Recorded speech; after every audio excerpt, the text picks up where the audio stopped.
A slipped capital femoral epiphysis is a fractured dislocation of the femoral head epiphysis.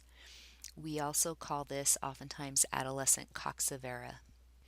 During the mid-adolescence, we've got a period of relative weakness of the epiphyseal plate because it is undergoing structural remodeling prior to closing. The oblique orientation of this epiphyseal plate relative to the axial weight-bearing load, which is that mechanical axis of the femur, places added shear force on the already weakened epiphyseal plate.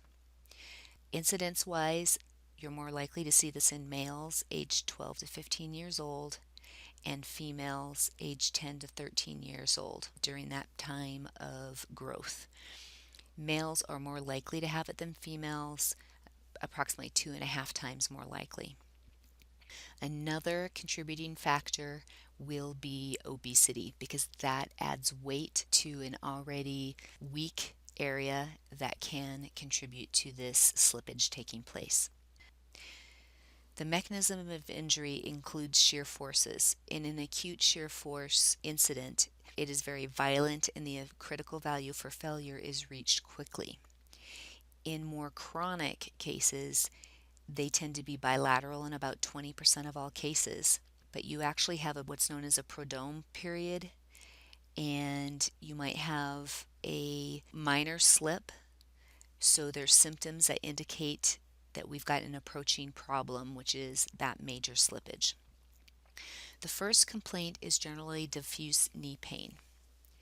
Later on, you'll find that the patient is most comfortable holding the leg in slight flexion. Eventually, they will develop a painful limp with groin pain. If a major slip occurs, you'll find shortening and external rotation of that leg. Other complaints include an anterior hip pain that is referred to the thigh or the knee. Nailiton's line may be disrupted, and there will be an abduction lurch during gait. During minor slippages, range of motion will be within normal limits.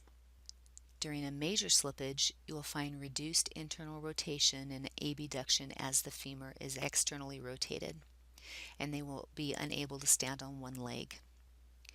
The special test consists of passively flexing the hip. You will see that the femur externally rotates.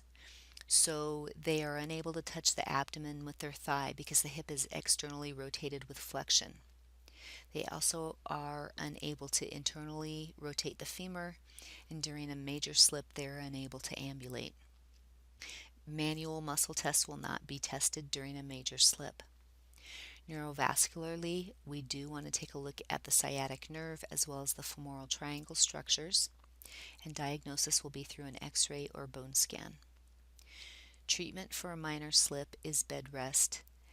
For a major slip, it will be pinning. Complications, if not taken care of, include a possible limb shortening, as well as increased risk of osteoarthritis due to avascular necrosis.